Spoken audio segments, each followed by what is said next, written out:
Judges 7. One day Gideon and his men got up early and camped beside the spring of Harrow. The Midianites' camp was in the valley to the north of them by Moor Hill.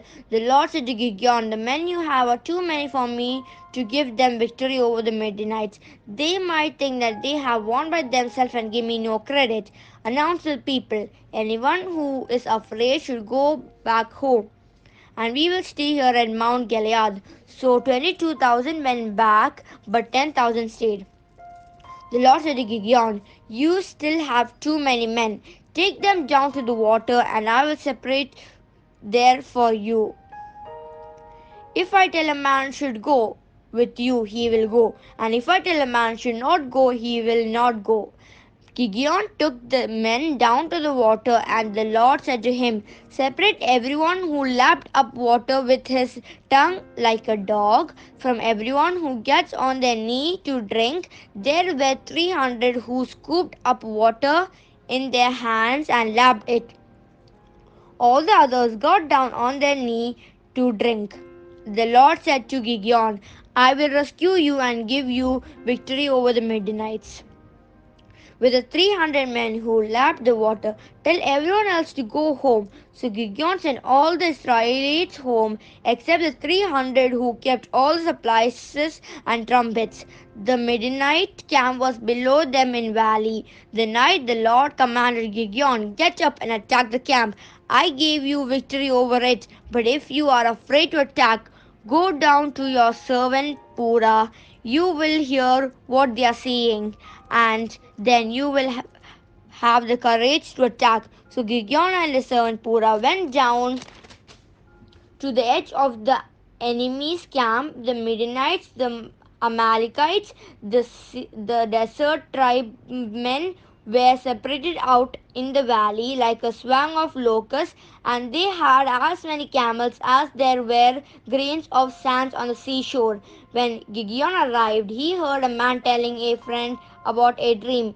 He was saying, "I dreamed that a loaf of barley bread rolled into our camp and hit the tent.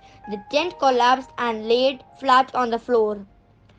His friend replied, "It is the sword of Israel, Gideon, son of Josh. I can't mean anything else. God has given them victory over Midian and our whole army." When Gideon heard about this men's dream and what it meant, he fell on his knee and worshipped the Lord. Then he went back to the Israel's camp and said, "Get up, the Lord has given you victory over the Midianites' army." He divided his 300 men into three groups and gave each man a trumpet, a jar with a torch inside it.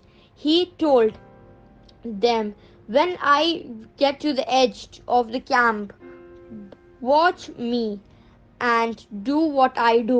When my group and I blow our trumpet, then you blow your trumpet all around the camp and shout for the Lord and for Gideon." Gideon and his 100 men came to the edge of the camp a short while before midnight. Just after the guard has been changed, they blew the trumpet and broke the jars where they were holding, and the other two groups did the same. All they held the torch in their left hand and the trumpet in their right hand and shouted, "A sword for the Lord and for Gideon."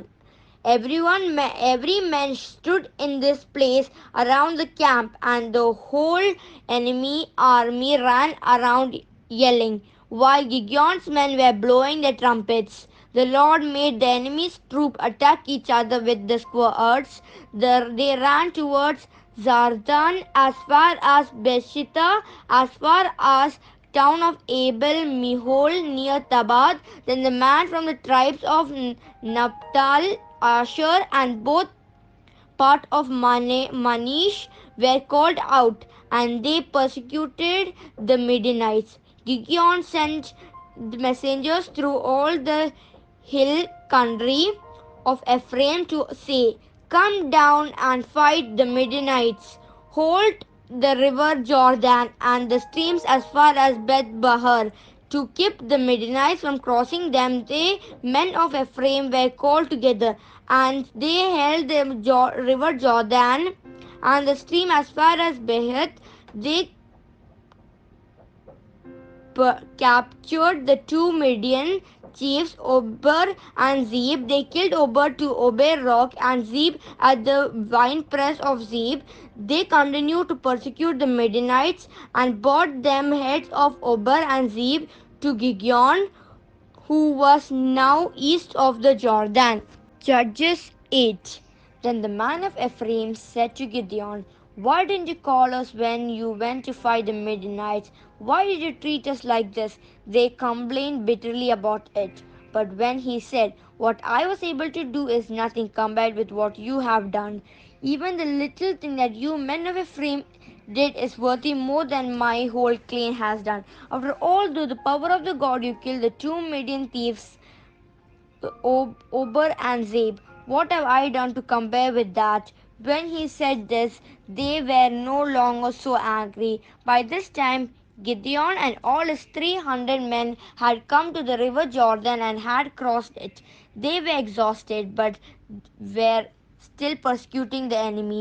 When they arrived at Zuccoth, he said to the men of the town, "Please give my men some loaves of bread. They are exhausted, and I am persecuting Zeb and Zalmunna, the Midian kings." But the leaders of Zuccoth said, "Why should we give your army any food? You haven't captured Zeb and Zalmunna yet." So Gideon said, "All right, when the Lord has handed Zeb and Zalmunna over to me, I will beat you with thrones and bears from the desert." Gideon went on to Peniel and made the same request of the people there, but the men of Peniel gave the same answer as men of Zuccoth. So they asked to them, "I am going to come back safe and sound, and when I do, I will tear your town off." Zebeth and Zalmunna were at Karkor with their enemy. Of the whole army of desert tribesmen, only about 5,000 were left. 120,000 soldiers has been killed. Gideon went along the road by the edge of the desert east of Nob and Jochebed and attacked the army by surprise. The two Midian kings Zebeth and Zalmunna ran away, but he persecuted them and captured them and caused their and captured them and caused their whole army to panic. When Gideon was returning from the battle by way of Herpas, he captured a young man from Zuccoth and questioned him. The young man wrote down for Gideon the name of the 77 leaders, men of Zuccoth. Then Gideon went to the men of Zuccoth and said, "Remember when you refused to help me? You said this, 'Couldn't I have any food of my exhausted army because I haven't captured Zebeth and Zalmunna yet?' Well, here they are." He then took throne and batter from the desert and took them to punish the leaders of Zuccoth and killed the men. He tore down the Tower of Peniel and killed the men at the city. Then Gideon asked Zeb and Zalmunna, "What about the men you have killed at Tabor?" They answered, "They looked like you, every one of them like son of a king." Gideon said, "They are my brother, my own mother's son. I solemnly swear that if you have not killed them, I will not kill you." Then he said, Jephthah, his eldest brother, "Go ahead, kill them." But the boy did not draw his sword. He because he still only a boy. Then Zebeth and Zalmunna said to Gideon, "Come on, kill us yourself." It takes a man to do man's job. So Gideon killed them and took the ornaments that were on the neck of the camel. After the Israelites said to Gideon, "Be our ruler, and you and your descendants after you. You have saved us from the Midianites." Gideon answered, "Well, not be your ruler, nor my son. The Lord will be your ruler." But he went to say, "Let me ask one thing of you. Every one of you give me the earrings you took." The Midianites, like desert people, wore gold earrings. The people said, "We will be glad to give them to you." They separated a cloth and everyone put the earrings that had been taken. The gold earrings that Gideon received gained nearly 20 kilograms, and this did not include the ornaments, necklace, and purple clothes that the king of Midian wore, nor the collapse they were round the necks on the camel. Gideon made an idol from the gold and put it on his house town offer. All his Israelites abandoned God and went to their worship the idols. It was a trap for Gideon and his family. So Midian was defeated by the Israelites and had no longer threatened. Their land was at peace for 40 years until Gideon died. Gideon went to his own house and lived there. He had 70 sons because he had many wives. He also had a concubine in Shem. She bore him a son and named him Abijah. Gideon, son of Josh, died at a ripe old age and was burned in the tomb of his father Josh at Orphan, the town of the clan of Al Abizar. After Gideon died, the people of Israel were again unfaithful to God and worshipped the Baals. They made Baals of the convent their god and no longer served the Lord their God, who have saved them from all their enemies round them. They were not grateful to the family of Gideon for all the good that he had done for Israel. Judges 9. Gideon's son Abimelech went to the town of Shechem, where all his mother's relatives lived, and told them to ask the man of Shechem, "Would you prefer to be the governed by all 70 of Gideon's sons, or by just one man?" Remember that Abimelech is your own flesh and blood. His mother's relative talked to the men of Shechem about this. For him, the men of Shechem decided to follow him. They gave him 70 pieces of silver from the temple of Baal of the convent. With his money, he earned a bunch of worthless scholars to join him. He went to his father's house at Orpha, and there at the top of a single stone he killed his 70 brothers, Gideon's sons. But Jotham, Gideon's youngest son, hid and was not killed. Then all the men of Shechem and Bethmore got together and went to the sacred oak tree at Shechem, where they made Abimelech king. When Jotham heard about this, he shouted out to them, "Listen to me, you men of Shechem, and God may listen to you. Once upon a time, the trees got together to choose a king from themselves. They said to the olive tree, 'Be a king, governed you. I would have to stop producing my oil, which is to honor gods and men.'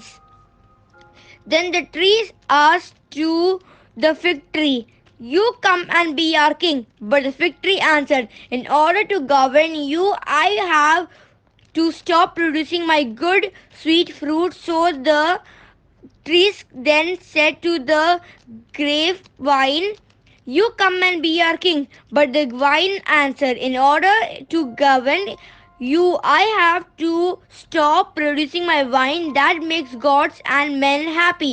So then all the trees said to the thorn bush, "You answered, you really want to make me your king? Then come and take shelter in my shade. If you don't fire with blazes out all my thorny branches and burn up the cedars of Lebanon." Now then, Jotham continued, "Were you really honestly and sincere when you make Abimelech king? Did you respect Gideon's memory and treat his family properly as his action deserved? Remember that my father fought for you. He risked his life to save you from the Midianites, but today you turned against my father's family. You killed his sons, 70 of the men on single stone. And just because Abimelech is by his servant girl is your relative, you make him king of Shechem. Now then, if you want it today to Gideon and his family was sincere and honest, then be happy with Abimelech and let him be happy with you. But if you don't, make fire blaze on him, Abimelech, and burn up the men of Shechem and Bethmol. Make fire blaze out from the men of Shechem and Bethmol and burn Abimelech up. Then, because he was afraid of his brother Abimelech, Jotham ran away and went to live at Beer. Abimelech ruled Israel for 3 years. Then God made Abimelech and the men of Shechem hostile to each other, and they rebelled against him. This happened so that Abimelech and the man of Shechem who encouraged him to murder Gideon's 70 sons would pay for their crime. The man of Shechem, the mountain tops, and they robbed everyone who passed away their way. Abimelech was told about this. Then Gal, son of Eden, came to Shem and with his brothers, and the men of Shem, Shem told their confidence in him. What kind of men are we in Shechem? Why are we saving Abimelech? Who is he anyway? The son of Gideon and Zebul. Take the orders from him, but why should we serve him? Be loyal to your ancestors, Hema, who found your clan. I wish I were there leading these people. I would get rid of Abimelech. I would say to him, "Reference your army, go on out and fight." Zebul, the ruler of the city, became angry when he heard what Gaal said. He sent messengers to Abimelech at Aram to say, "Gaal, son of Adab, and his brothers have came to Shechem, and they are not going to let you into the city. Now then, you and your men should move by night and hide in the fields. Get up tomorrow morning at sunrise and make a sudden shake on the city. Then, when Gaal and his men come outside, you hit them as hard as you can." So Abimelech and all his men made them move at night and hid outside Shechem in 4 groups. When Abimelech and his men saw Gaal come out and stand at the city gate, they got up from their hiding places. Gaal saw them and said to Zebul, "Look, there are men coming down from the mountain tops." "Those are not men," Zebul answered. "They are shadows of the mountains." Gaal said again, "Look, there are men coming down the course of the mountain, and one group is coming along the road from the oak tree of the fortune-tellers." Then Zubal said to him, "Where is your big talk now? You were the one who say, 'Why should we serve this man Abimelech?' These are the men you are treating so scornfully. Go on now and fight them." Gaal led the men of Shechem out and fought Abimelech. Gaal fell and Abimelech persecuted him. Many were wounded, any even at the city gate. Abimelech lived in Arum, and Zabul drew Gal and his brothers out of Shechem so that they could have no longer live here. The next day, Abimelech found out that the people of Shechem were planning to go out into the fields, so that he took his men, divided them into three groups, and hid in the field waiting. When he saw the people coming out of the city, he came out of hiding to kill them, while Abimelech and his group hurried forward to guard the city gate. The other two complaints attacked the peoples in the field and killed them. All the fighting continued all day long. Abimelech captured the city, killed its people, tore it down, and covered them ground with salt. When all the leading men in the fort at Shechem heard about this, they were started safely in stronghold to of the temple of safely in the stronghold of the temple of Baal, the convent. Abimelech was told that they had gathered there, so he led up to Mount Zalmon with his he went up Mount Zalmon with his men. There he took an axe, cut a branch men. There he took an axe, cut a branch of a tree, and put in his shoulders. He told his men to be quick and to do the same thing. So every man cut off a branch of a tree. Then they followed Abimelech and piled the wood up against the stronghold. They set it on fire. The people inside and all the people of the fort died, about 1,000 men and women. Then Abimelech went to Thebes, surrounded that city and captured it. There was a strong tower there, and every man and woman in the city, including the leaders, ran to it. They locked themselves in and went up to the roof. When Abimelech came to attack the tower, he went to the door to set millstone down on his head and fracture his skull. Then he quickly called the young man who was carrying his weapon and ordered, "Draw your sword and kill me.